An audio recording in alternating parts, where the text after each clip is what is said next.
Bonjour à tous, je suis Glorious Berserkers, ça n'a pas changé, président d'un petit club de chroniqueurs, Berserkers Media Chronics, dont tu participes pour cette nouvelle année à un nouveau podcast, une nouvelle chaîne de podcast centrée sur la science-fiction. J'espère que ça t'a plu. C'était très bien, ouais. J'ai eu l'occasion de parler en plus d'un comics que j'aime beaucoup qui s'appelle We Live, traduit en français par notre ami le comique des comics en plus.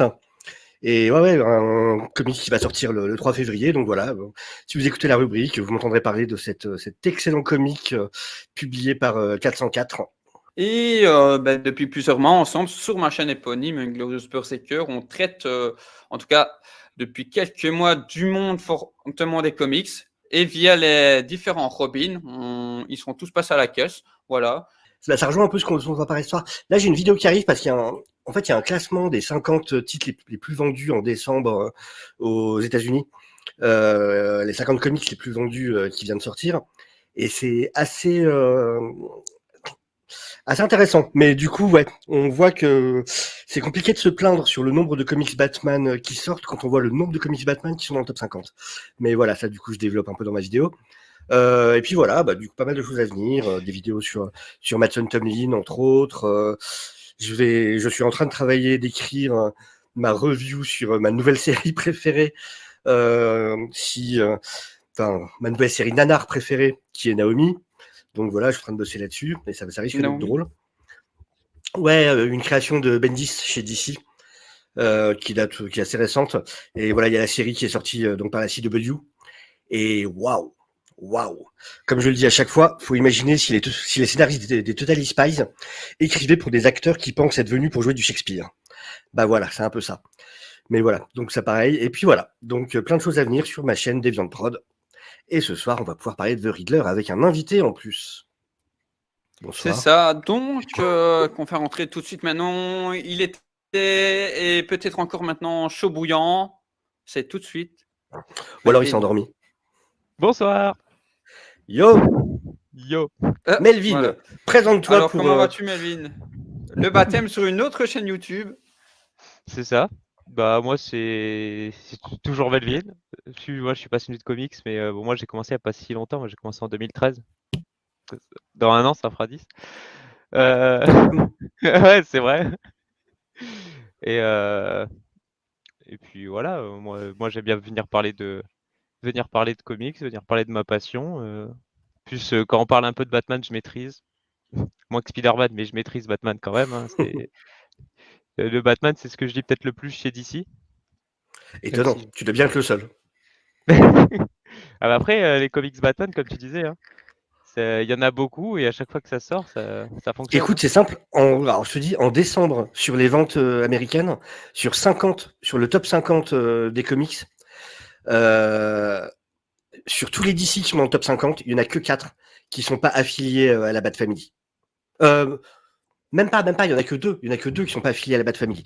Les deux seuls à être dans le classement de décembre, c'est Wonder Woman Historia par Kelly Sue DeConnick et Phil Jimenez, et Justice League, comment il s'appelle?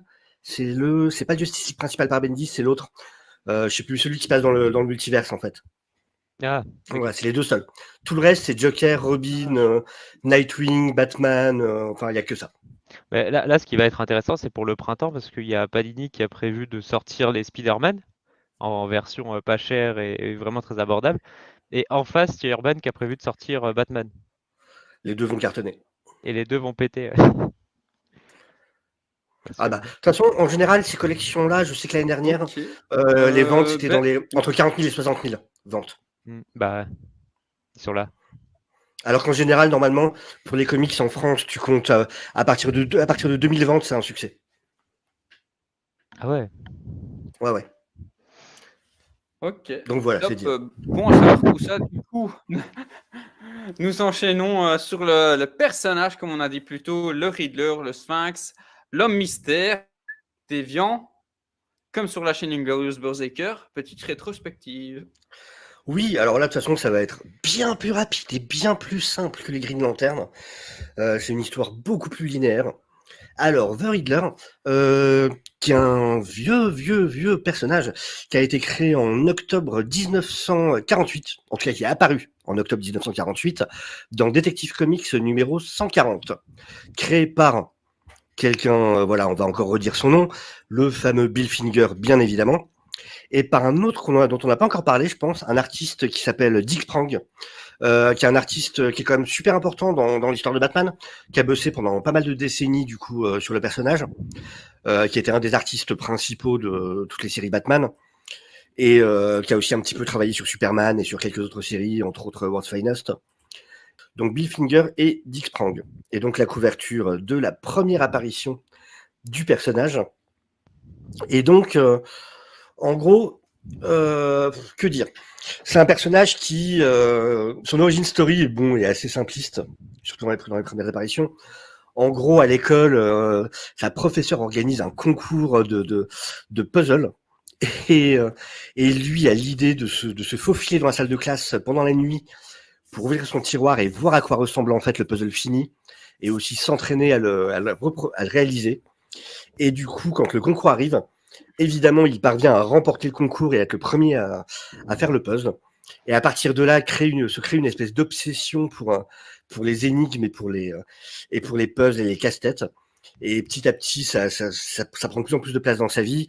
Il en arrive à faire des petits coups dans la rue, justement, à arnaquer les gens, jusqu'au jour où il décide, tiens, mais pourquoi pas devenir un super vilain? Et j'ai besoin d'un véritable adversaire, et cet adversaire sera bien évidemment le Batman et son Boy Wonder. Et de là naît l'adversité entre les deux personnages qui dure jusqu'à encore aujourd'hui. Donc ça, c'est vraiment pour les tout débuts. À savoir, du coup, le personnage de son vrai nom, bien évidemment, Edward Nygma. Edward Nygma, donc Nygma, évidemment, son nom lui-même est un jeu de mots. Que dire?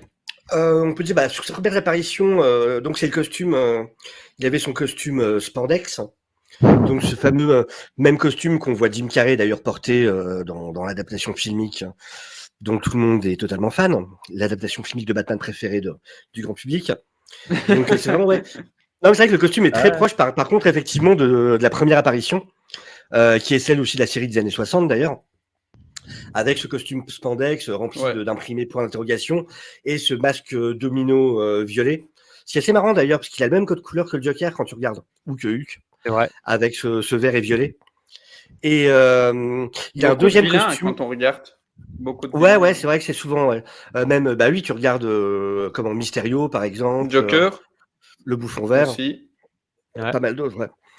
Et du coup, le deuxième costume, alors ce qui est marrant, c'est que le deuxième costume, en fait, celui chapeau melon avec le costard vert, ça, en fait, son origine, c'est en dehors des comics. Ça vient de la série des années 60. Et en fait, c'est l'acteur Frank Gorshin qui interprétait justement The Riddler dans la série, qui avait, c'était une demande de lui. Il voulait avoir un costume alternatif pour la série. C'est de là qu'a été créé le design de ce costume, qui ensuite a été réutilisé dans les comics. Donc, ce fameux costume qu'on utilise encore de nos jours vient en fait de la série télé. Donc voilà, je trouve ça intéressant de. Après, c'est souvent le cas. Hein. Les comics ont toujours été influencés par le. Mais alors écoute, faudrait vérifier que je dise pas de bêtises, mais si je me souviens bien, par exemple, je crois que la Batcave et même et peut-être même la Batmobile, mais alors sur la Batcave, viennent des feuilletons radio. Ils avaient été créés pour les feuilletons radio à la base, et ont été repris après dans les comics. Mais je crois qu'à la base, c'était les feuilletons radio. Après, c'est parce qu'aussi, comme tu fais travailler plus de personnes sur ton personnage, ça te fait créer, tu sais, un lore. Et en fait, après, si même toi, tu es le créateur et tu n'as pas pensé à ça, tu te dis, mais c'est du génie. Et hop, tu viens de réutiliser. Ah, clairement.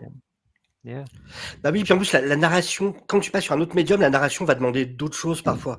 Et du coup, il y a des éléments dont on va avoir besoin dans une narration sur un feuilleton radiophonique ou sur une série télévisée, par exemple, dont on n'aurait pas eu forcément besoin. Tu vois, par exemple, le truc du costume.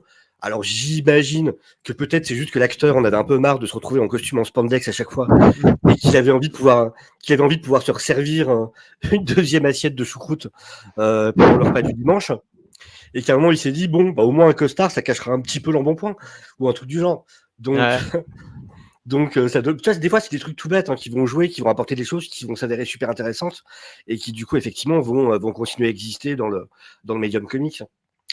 Et donc, voilà. Donc, après, il faut savoir vraiment qu'au début, The Riddler, C'est vraiment du Ouais, vas-y. Non, j'allais dire, c'est vraiment du méchant gag. Ça veut dire, ces armes, c'est ils balancent des pièces de puzzle géantes sur Batman et Robin qui explosent. Ils leur balancent des casse-têtes, ils se retrouvent emmêlés dedans. Et il faut réussir à trouver comment s'en sortir. Enfin, c'est très, très ridicule. C'est un personnage populaire. C'est une époque où, en plus, c'est très proche, justement, de l'esprit des années 60, où c'est quelque chose de très humoristique, très léger. Il n'y a pas vraiment de mort, il n'y a pas de... Ce qui changera beaucoup À cause ensuite du avec le temps. Comics Code aussi, une nouvelle fois, on en revient Même toujours à avant. ça, quoi. Pour cette Même avant, en période-là. réalité. Mais oui, après, oui, avec ça en plus, mais déjà avant. Mais du coup, ouais, c'est très, voilà, c'est très léger le ton des apparitions du Riddler. Je sais que perso, j'ai lu les 3 premières apparitions, puis quelques autres dans les plus anciennes. Et oui, vraiment, c'est du gag. En plus, c'est vraiment l'époque de Batman et Robin en mode un jeu de mots toutes les 3 cases, ce qui est assez insupportable en plus. Mais vraiment, c'est une série de jeux de mots, c'est pas possible. Mais c'est ce Robin insupportable qui fait des jeux de mots dans chacune de ses répliques. Du coup, voilà pour vraiment l'ancien Riddler.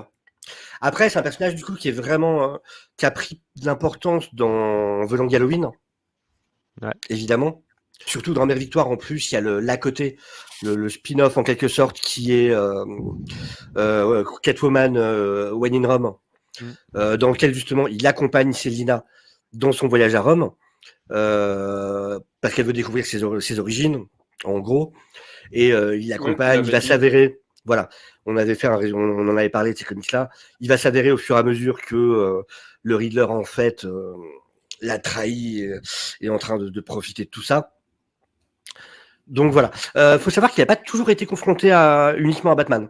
Il s'est aussi confronté à Green Arrow, quelquefois, entre autres à partir de... ouais, donc voilà, Dark Victory. Alors Green Arrow, entre autres dans No Man's Land, et pas mal aussi dans un run, enfin dans un arc qui s'appelle City Walls, qui correspond au numéro Green Lantern 34 à 39, où justement il va à Star City, dans la ville de Green Arrow, pour se venger de la défaite qu'il a subie dans No Man's Land face à l'Archer Vert. Il a une apparition assez remarquée dans Hush, bien évidemment, dans lequel c'est lui qui déduit l'identité secrète de Batman et la révèle à Hush. C'est dans Detective Comics 822, par le grand Paul Dini, qu'on a le retour du Riddler après un coma d'1 an. Pendant à peu près 1 an, on le voyait plus, il était dans un coma, frappé à la tête par le Shining Knight, un personnage assez secondaire de l'univers de Batman. Et à son réveil, il est guéri de sa folie. Et ça, c'est vrai que j'ai l'impression que beaucoup de lecteurs modernes l'ont oublié. Mais en fait, pendant pas mal de temps, pendant 10-15 ans, le Riddler, du coup, n'a plus été un vilain. Et passé, il avait gardé son ego surdimensionné et son amour pour la résolution d'énigmes, même s'il avait plus cette obsession d'en faire lui-même. Et du coup, il est devenu détective.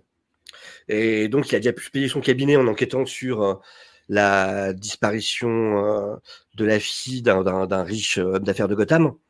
Et après ça, du coup, pendant longtemps, en fait, il a été un enquêteur. Et il a souvent, même parfois, enquêté aux côtés de Batman, par exemple sur un gang qui passait par les égouts de Gotham pour se sauver. Et du coup, ils ont enquêté ensemble pour les capturer. Oui, voilà, celui-là, par exemple, qui est excellent. Et donc voilà, ils ont mis plus en clair. Il y a même des fois où Bruce Wayne l'a embauché juste pour pouvoir l'observer et être sûr qu'effectivement, il ne retombe pas dans ses mauvais travers. Et donc, ça a duré pas mal de temps, jusqu'à un arc qui s'appelle Life After Death, la vie après la mort, par Tony Daniels, qui est le même d'ailleurs, qui a écrit et dessiné aussi Battle for the Cause, dont on a beaucoup parlé ici, la fameuse guerre des Robins.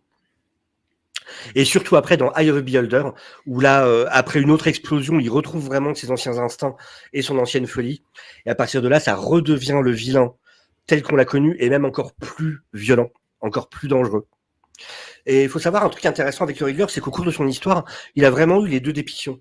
Ça veut dire le côté un peu loser, facilement battu par Batman. Et excuse-moi, on arrive à quelle année pour les derniers comics que tu viens de citer? On est déjà plus proche des années 80, début 2000? Ouais, là, même 90, je dirais, parce que là, on est dans l'avant New 52. 2009. Donc début 2000, ouais, voilà, j'allais dire de première décennie 2000. Tu vois une nouvelle fois, première de 2009, ouais. C'est ça. Ouais, c'est ça. Une nouvelle fois, excuse-moi de t'avoir coupé, je pense que c'est bien aussi. Si on s'en doute, mais de redire au public que je pense que c'est aussi par rapport à l'époque que le Riddler est devenu comme ça, plus mature, comme beaucoup de personnages. Ouais, puis c'est un personnage, en plus, il y a eu pas mal de recherches éditoriales par rapport à ce perso. C'est vrai que pendant longtemps, il était apparu un peu comme une blague. Et du coup, c'est très bien qu'ils aient fait évoluer ce personnage et l'ait fait devenir un réel danger. Antagoniste. Ouais, c'est ça. Et du coup, ça a donné. Alors après, dans New 52, il était assez accessoire, faut avouer. Ouais. On en parlait en antenne, justement, du coup, Melvin, toi qui as lu pas mal de New 52. C'est vrai qu'il y a quelques apparitions. En général, souvent, il apparaît en tant que prisonnier dans Arkham, un peu en caméo. C'est ça. Et c'est un peu triste parce que tu le vois, tu dis ah, il va se passer quelque chose. Non. On t'apprend qu'il était là au début. Mais Ouais. à part Ils font le coup de l'almanach, en fait. Ils font le coup de l'almanach, c'est un grand tueur, mais tu le vois pas, quoi, c'est ça. Un peu. Ouais, c'est vraiment un à côté. Après, par contre, là où ils sont vraiment rattrapés, c'est dans Rebirth, où là, il prend une place très importante. Déjà, c'est lui qui permet à Bane de se libérer, ce qui va déjà avoir une énorme importance sur tout l'arc de Batman au cours de Rebirth. Et surtout, il y a un des arcs les plus importants de Rebirth, qui est The War of Jokes and Riddles, la guerre entre le Joker et le Riddler, où vraiment chacun va former son propre son propre gang composé de super vilains eux-mêmes. Ça veut dire du côté de Riddler, on va avoir Poison Ivy, Scarecrow, Deathstroke, Clayface, Killer Croc, Two-Face, Firefly, Victor Zsasz. Et du côté de Joker, on va avoir Clawmaster, Deadshot, Mad Hatter, Man-Bat, Mr. Freeze, Pingouin, Solomon Grundy et le Ventriloque. Donc voilà, chacun va se former quand même des sacrés gangs. T'as un moment où Batman, il prend un peu le côté un peu plus Riddle par rapport au Joker, puis après, en fait, il sait pas où se positionner, Batman. Il est au milieu d'un truc. C'est la grosse problématique. De toute façon, déjà, faut se rappeler que cet arc-là, quelque part, on le vit en flashback. C'est justement parce qu'il raconte une des grosses erreurs de sa vie, en fait.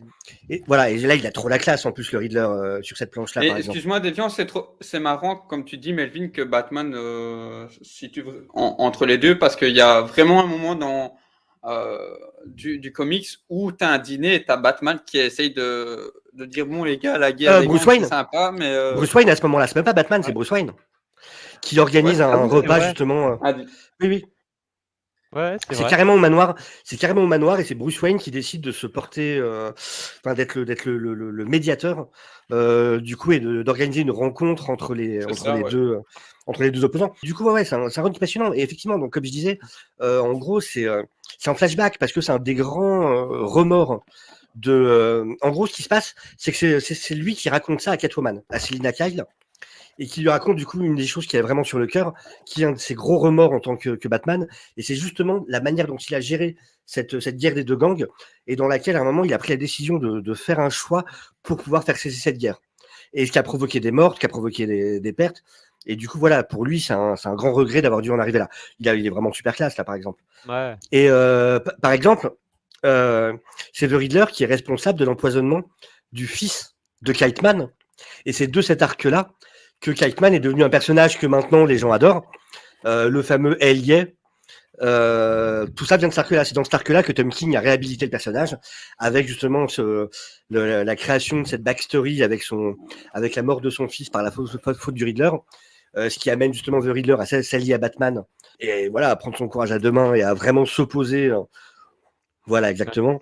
L'homme cerf-volant. J'ai kiffé. Quand je disais, j'étais en mode, c'est pas vrai, c'est pas un homme cerf-volant. Si.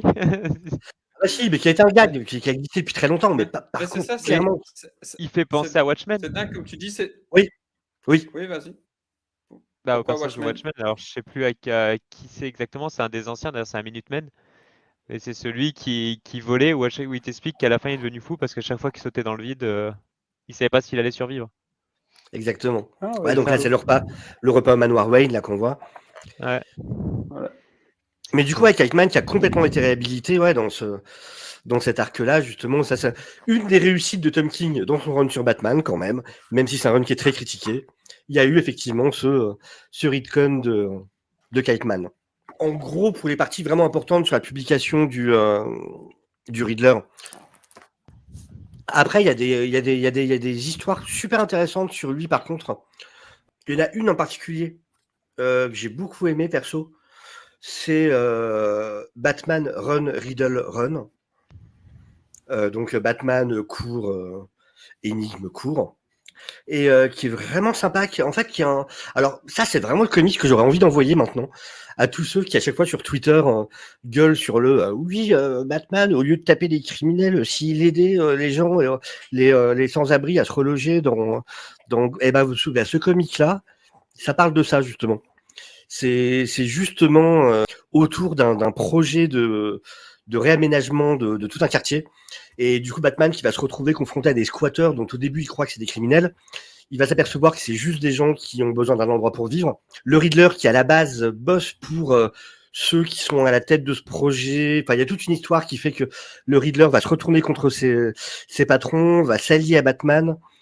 Et du coup, voilà, il va y avoir cette équipe improbable qui va. Et puis, il y a vraiment ce côté où Riddler ne peut pas s'empêcher de parler autrement qu'en énigme. Il ne peut pas. C'est vraiment maladifié, lui. C'est pas un choix, c'est pas juste un jeu, machin. C'est juste qu'il ne peut pas faire autrement.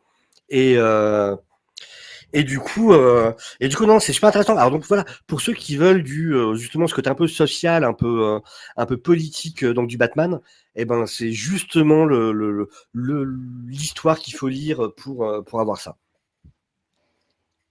Ok. Et moi, je l'ai pas lu. Hein. Pour être honnête, moi, je l'ai pas lu.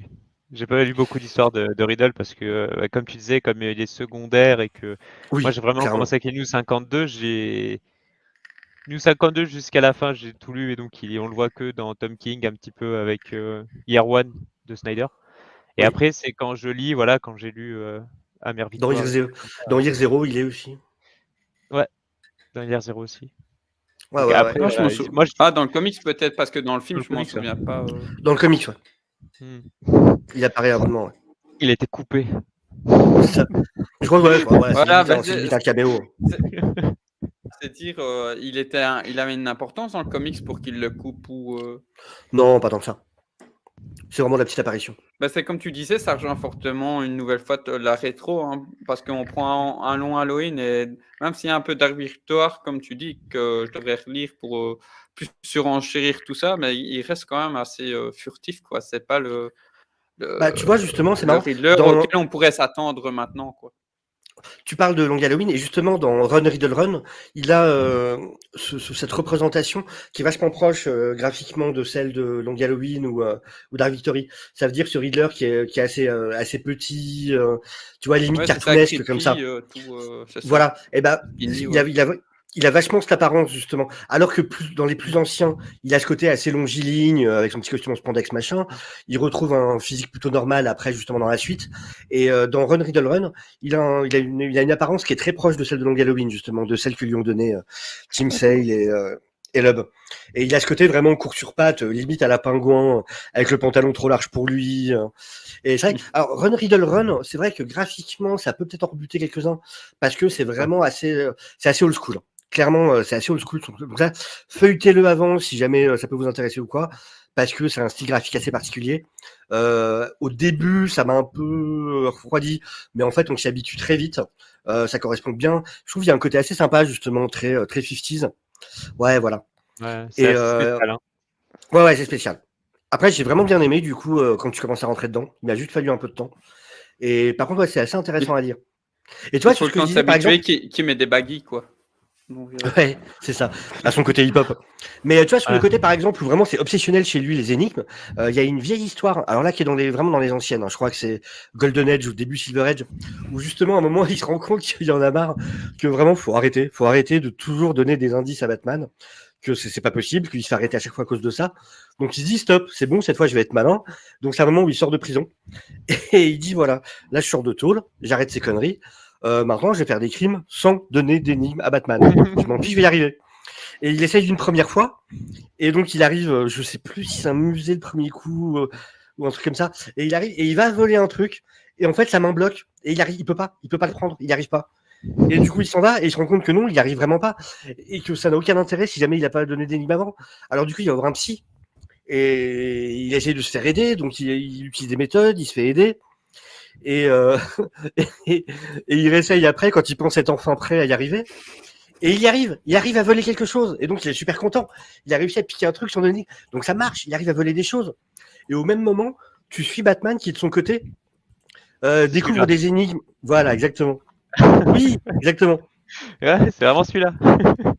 Et Batman, au fur et à mesure, il y a des énigmes qui apparaissent, machin, il les résout. Et en fait, au fur et à mesure, à la fin, tu te rends compte que le Riddler est tellement malade sur son côté de donner des énigmes à Batman qu'en fait, inconsciemment, les moments où il pensait faire des siestes, il se déguisait et il allait en ville, soit en homme sandwich, soit de différentes manières, pour quand même donner des indices à Batman parce qu'il pouvait pas s'en empêcher.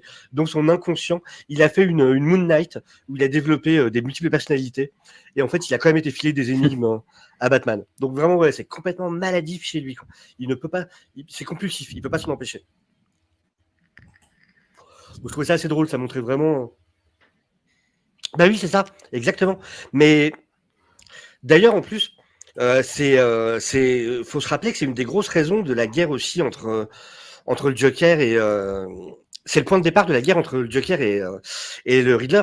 C'est que justement aucun des deux n'est prêt à accepter que l'autre puisse tuer Batman avant. C'est de là que vient leur adversité. C'est qu'il est hors de question pour chacun des deux que l'autre tue Batman. C'est juste pas possible. Ils peuvent pas l'accepter. Donc le seul moyen de régler ça, c'est qu'il y en ait un des deux qui tue l'autre pour que le survivant puisse être celui qui tue Batman. Sinon, c'est juste pas possible pour eux. Donc ouais, c'est clairement un des points centraux pour lui. Mais après, c'était un peu le but des méchants. Hein. Ils veulent tous te tuer. Pas forcément tous. Tu regardes Mr. Freeze, par exemple, lui, non. La plupart, en fait, c'est pas réellement leur but. Par contre,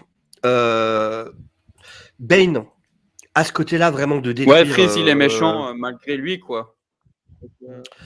Bah, Freeze, depuis son retcon avec la série animée, il y a toute l'histoire de sa femme, de Nora, exactement. Bon, qui est un retcon de la série animée, mais du coup, voilà, maintenant qui date pas mal. Après, voilà, t'en as d'autres qui ont d'autres raisons que ça. Par contre, effectivement, que le Joker ou le Riddler, eux, ont vraiment ce côté-là de... Ils ont besoin de... Batman est leur public principal et leur adversaire, et le jeu n'a plus de sens sans lui. Bah, surtout que le Joker, selon les années, ça va changer, ses motivations vont un peu changer. C'est ça, à une autre échelle, mais c'est ça, ouais. Tu disais, Melvin? Oui. Bah justement, c'est ça, c'est qu'en fait, après le Joker, il faudra faire une émission sur lui, parce que le Joker, il est complexe, surtout sur le principe qu'il y en a 3. Mais c'est vrai que le Riddle, le Sphinx, en français, on est plus vraiment dans cet archétype qui essaie de guider Batman, mais qui ne guide pas vraiment, qui lui dit tiens, cette énigme elle est hyper compliquée, et lui il la résout en 30 secondes. Et après, moi j'ai aussi surtout vu dans les jeux, pour le coup. Oui. C'est ça, on vend. Oui, le Riddler ennuyeux qui te fait. Non, mais le Riddler des jeux qui a traumatisé tout le monde, à te faire remplir toutes ces énigmes.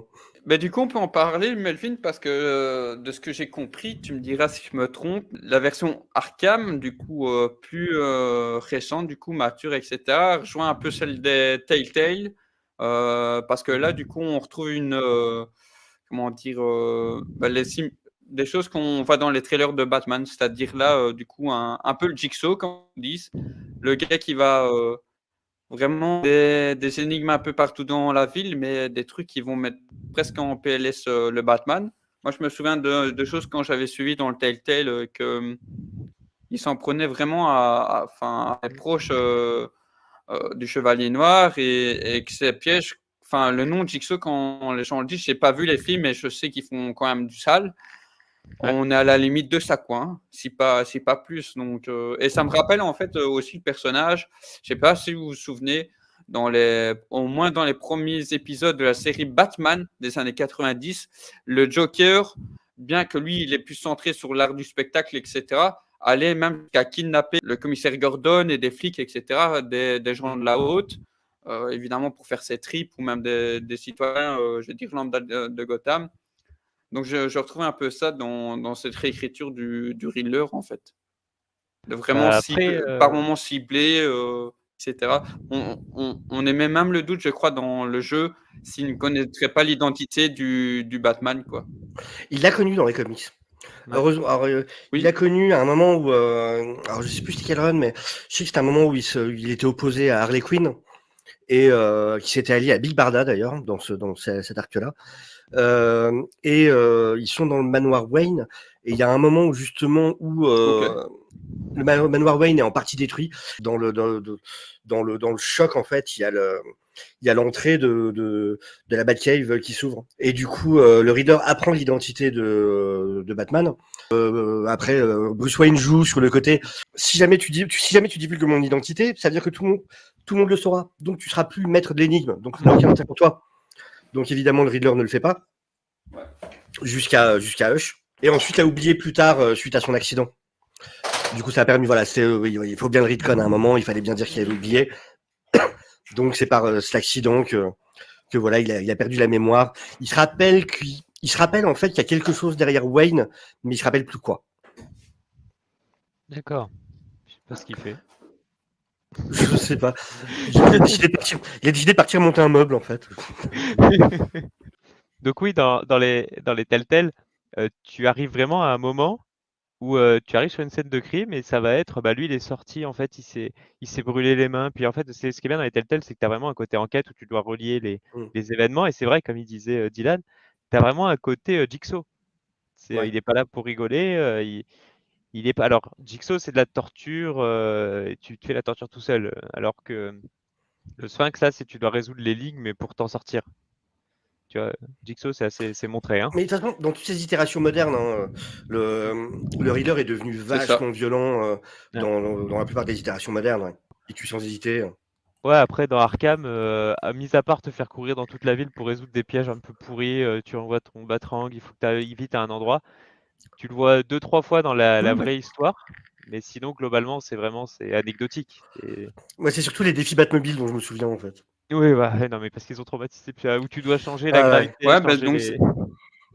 c'était bien les Telltale, hein, alors comme tu as dit. Ouais. Là, c'est le deuxième, c'est pas le premier, c'est dans le deuxième, c'est Enemy Within. Mais c'est dingue parce que là, dans Telltale, ils ont rehaussé le Riddler. Oh, la connexion de roumain qu'il a, quoi. C'est incroyable. Excusez-moi, la Roumanie. Je sais très bien que la Roumanie est beaucoup mieux connectée que Dylan. Ça n'est qu'une façon de parler. En fait, il a le retard YouTube. Tu sais, il y a un petit retard entre là et YouTube. Je pense qu'il a le retard YouTube.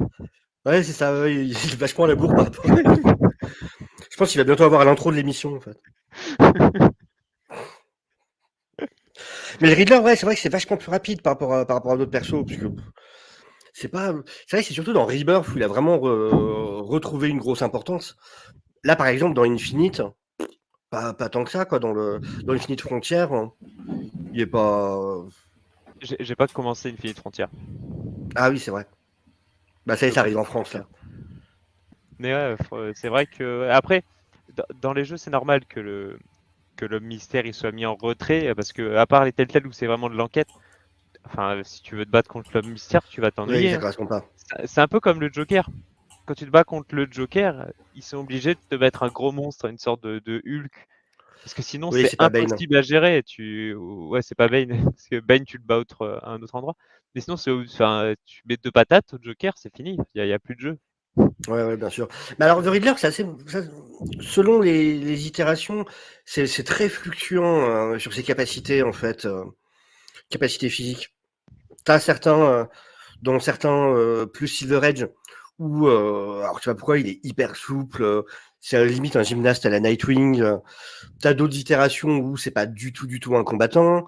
Dans les itérations plus modernes, on justifie le fait que depuis le temps qu'il se retrouve à se battre contre Batman, d'autres, forcément, il s'est endurci.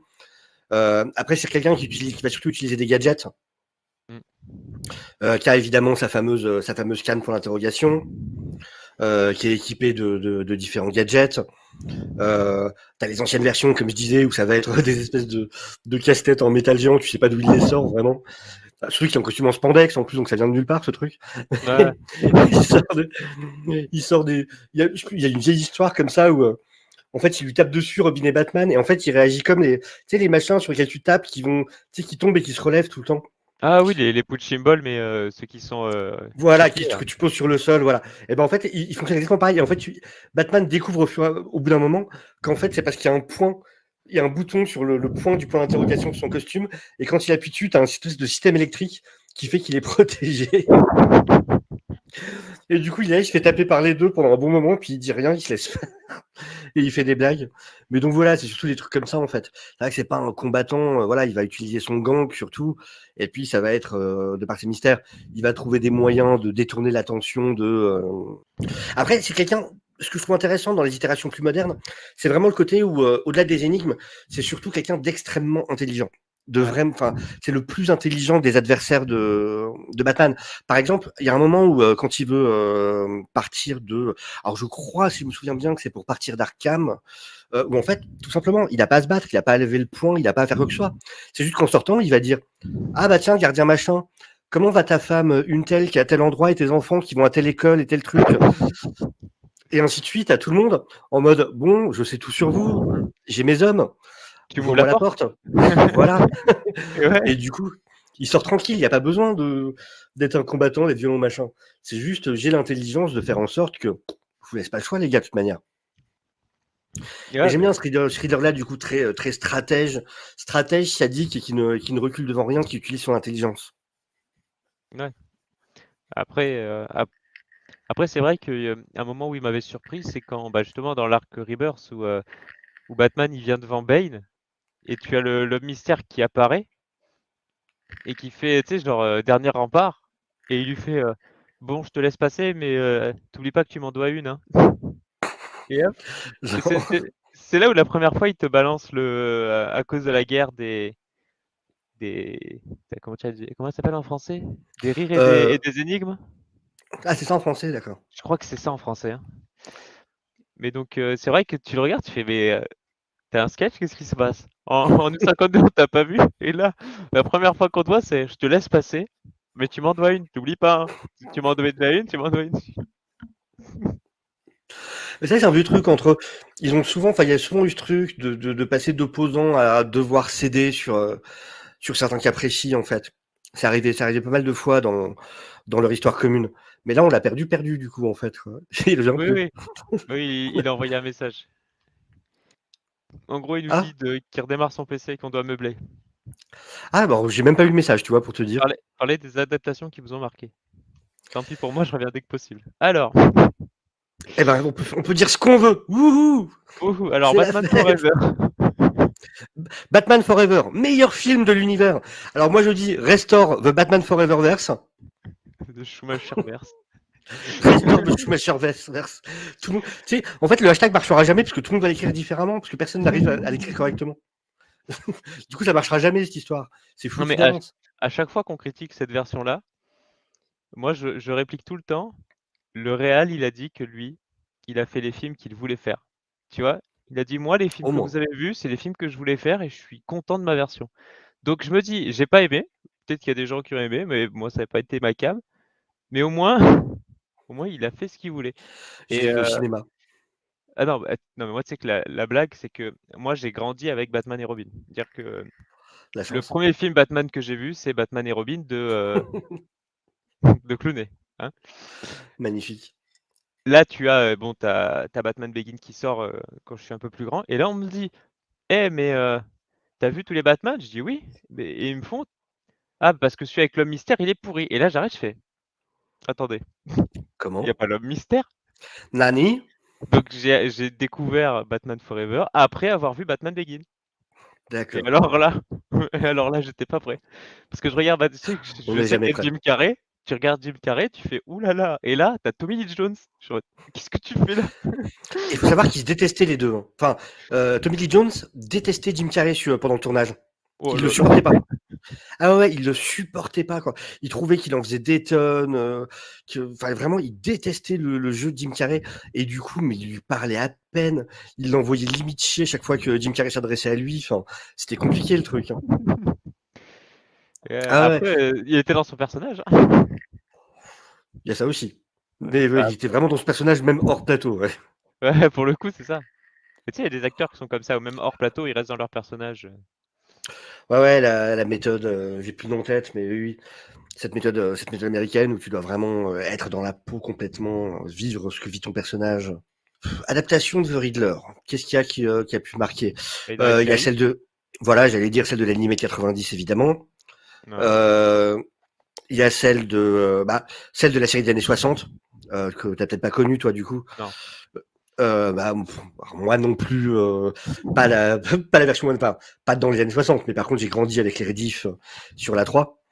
Et du coup, ouais, en plus, qui ressemblait vraiment exactement à celui du Golden Age des comics, qui était vraiment très très proche. Voilà, Restore veut battre Clooney, t'as raison, Ouais, Elégie. c'est ça. C'est ça le vrai combat. Je suis bien d'accord avec toi. Comme ça, Ok. comme ça on va juste dégoûter tout le monde comme ça. Avec Clooney qui est sorti dans une interview quand il dit mais vous voulez reprendre votre rôle parce que les acteurs s'en rappelaient, il a fait mais personne veut voir ça. Mais oui, et au moins, c'est ça que j'adore, il est super conscient, il a dit plusieurs fois lui-même, quoi. Ouais, Il le sait très bien que ça l'a pas fait, quoi. Il s'en cache pas, et bon, bah voilà, ouais, non, on a fait de la merde. voilà. Ouais, Mais bah après du il y coup, a, il y a- il y a tant de choses à dire sur cela de Batman. oh là là là. Mais je me Ouais. rappelle au ciné, rien que la première scène, déjà, je me rappelle me dire, mais on voit rien ce qui se passe. La première scène au ciné, tu vois que dalle. Tu comprends pas ce qui arrive à l'écran. T'es là, mais qu'est-ce que c'est que ce truc? Et déjà à l'époque, j'avais eu du mal avec le film, donc c'est dire. Pourtant, j'étais un gamin, quoi.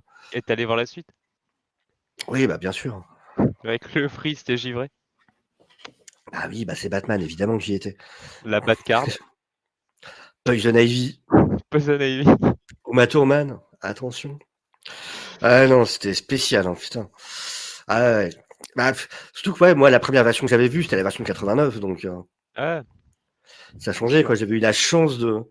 Pareil, je l'avais vu au cinéma, la version de 89, et puis le Batman Returns aussi, donc ça, c'était les films que j'avais été voir pour Noël au cinéma, avec le CE de mon père. Et du coup, on parle du Bat Clooney.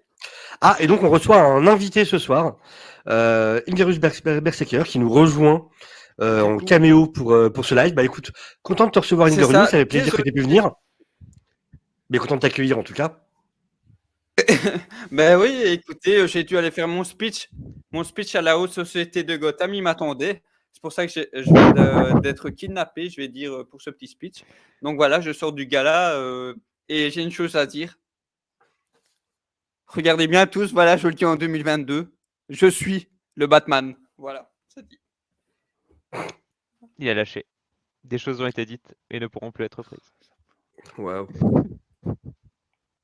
Ouais, ça va. Mais donc, ouais, donc sur les adaptations du Riddler, qu'est-ce qu'il y aurait d'autre? On a dit série années 60, la série animée. Il y a dans Gotham, ça je l'ai pas vu. Alors j'ai vu des photos, Ah, j'ai vu, effectivement, où moi. il a le costume chapeau melon. Ah, alors Ouais. est-ce qu'il. Ah bah voilà. C'était sorti. En fait, il fait des caméos, Dylan. C'est ça. Dans la Il se prend série pour Stanley, ça y est. dans la série Gotham, il est allié avec le Pingouin Mhm. et ça va dépendre des saisons. Mais vraiment, il y a des saisons où c'est sympa. En plus, il est gentil. Il commence D'accord. de mémoire, il est médecin légiste et c'est après qu'il va partir en bibrine. Mais après, la série part en bibrine, donc il suit la série, hein. Bah, moi, je sais que j'avais vu que les premiers épisodes de Gotham. La seule chose que j'en avais tiré de bien, c'était justement Cobblepot. Ouais, bah pour le Je coup, trouvais après, il a que fait, l'acteur était très bien. Mais voilà, j'ai vite arrêté quand même. ah, moi j'ai tout fait. Pour le coup, j'ai tout regardé, même si c'était vraiment en dents de scie. C'est ce que j'appelle les Bravo. séries téléphone. C'est des séries que tu regardes à moitié sur ton téléphone, à moitié voilà, ou la série que tu regardais pendant que tu manges, parce que tu regardes un peu ce que tu manges quand même. Tu vois. L'important, c'est que tu des gens pour en parler, je pense. Voilà. Pour te libérer de tout ça. Et voilà, c'est ça qui compte. Ouais, mais après, moi j'ai bien aimé plus quand ça s'est approché de la fin. C'est-à-dire qu'il y a vraiment un ventre mou. Là, les premières saisons la première est intéressante. Après, il y a un ventre mou. Il est vers la dernière. Ils se sont dit, mince, il faut vite qu'on raccroche à Batman parce que on a arrêté tous ces meurtriers. Donc en fait, il a plus de raison d'être. Donc maintenant, il faut qu'on redonne une raison. Donc ils font un Year One un peu pété avec un Joker qu'ils avaient déjà introduit, mais qui réintroduisent avec un look assez chelou. Non, c'est une Voilà. série. Moi, ce que j'avais bien aimé, c'est que ça faisait vraiment introduction à Year One, mais le comics, à Batman Year One. Mais Mhm. malheureusement, c'était pas dingue. Le costume à la fin, il est moche. D'accord. Mais c'est le problème de ces séries-là, de toute façon. C'est un peu le même problème que j'avais avec Titan quand je regardais. C'est vraiment ce côté, ils font des saisons trop longues par rapport à ce qu'ils ont raconté. Et du coup, c'est des jeux de yo-yo où ça devrait être réglé, mais il reste encore des épisodes. Donc, on revient à la situation de départ, on repart au machin, on revient à la situation de départ, on repart au machin. Et c'est chiant. Juste, les gars, si vous avez pas assez de trucs à raconter, bah le faites pas, quoi. Après, Titan, il y a 13 épisodes, donc il y en a moins, mais Et oui, mais c'est déjà trop pour eux. C'est là qui est le problème, justement. moi, j'ai pas encore vu la dernière saison, il faut que je la regarde, mais c'est vrai que c'est un peu le souci. Après, moi, le souci que j'avais avec les séries de la CW et Gotham, c'est 24 épisodes. C'est trop long. Ouais. Ça tient Bah, moi, sur 10, tu vois, Ouais. et 10, je suis gentil, hein. Bah, pour ça que Doom Patrol fonctionne très bien pour moi. Parce que justement, c'est des saisons plus courtes. Et ça raconte, enfin, t'as pas le temps de t'ennuyer. Et au contraire, Mmh. justement, tu finis la saison en voulant des épisodes en plus. Et tant mieux, c'est comme ça que ça devrait se finir, que t'en veuilles plus. Pas que tu te dises, il y en a eu trop. Et Ouais. je trouve vraiment, Doom Patrol, c'est la série sur laquelle ça fonctionne. Après, Titan, honnêtement, Titan, mon plus gros problème avec Titan, c'est vraiment que, pour moi, c'est une série qui est sponsorisée par Xanax. Mais bon, c'est vraiment tu es déprimé, tu as envie de voir des gens déprimés. C'est ça, le pire, c'est que c'est Regarde vrai. Titans. La tristesse, le mal, tu aimes les mots? Souffrance, douleur, sombre. Bah, après, Titan, c'est que ça, quoi. moi, j'ai vu la première saison de Doom Patrol. D'ailleurs, va falloir qu'à un moment on se fasse la deuxième, et je crois qu'il y a une troisième qui est sortie. Oui, mais c'est génial, Et, Doom Patrol. et en fait, la première, je me suis dit, mais qu'est-ce que je suis en train de regarder? Tu sais, t'as l'impression que c'est un délire d'écrivain, parce qu'à un moment, ça part un peu dans tous les sens. Et tu te dis, mais Oui, c'est et c'est bien, mais normal, c'est Doom Patrol. ouais, je me suis pété, mentalement, je me suis perdu il y a un moment. Ah, Ouais. t'as pas lu les comics? Et non, je pas lu les comics Doom Patrol. Voilà. Non, mais alors, dis-toi bien que, justement, mais c'est hyper enfin, si tu veux, c'est très réécrit, mais par contre, ils ont totalement respecté le ton de l'univers de Doom Patrol. C'est justement complètement barré. C'est vraiment ça. Enfin, ils ont super bien compris pour moi, c'est vraiment la série la plus talentueuse là-dessus, en termes d'écriture, où ils ont pris complètement le lore et le ton des comics, et ils en ont fait leur propre histoire ensuite. Et Ouais, tout à enfin, fait. pour moi, vraiment, Doom Patrol, pour moi, c'est la série qui a tout compris, quoi. Et sur plein de plans, que ce soit sur le développement de personnages, sur Mm. la manière dont c'est raconté, même, tu vois, on parle souvent de diversité et compagnie. Bah, putain, Doom Patrol, l'arc de, comment il s'appelle, merde, Miss. Rocketman, là? Non. Ouais, c'est. Non, je confonds toujours parce qu'il y a Mister Négative, mais Non, t'as Non, Mister c'est l'autre. Nobody, et lui, c'est Mister Négative. Ouais, c'est Mister Négatif, là, Matt Boomer. Ouais, voilà, Bad Boomer. Mais Mm. son personnage, mais mec, son arc, j'en ai chialé à la fin. Je te jure, mais vraiment, j'ai versé ma petite larme. En mode, cette histoire, elle est magnifique. Mais non, ouais, je suis un gros fan de Doom Patrol, vraiment.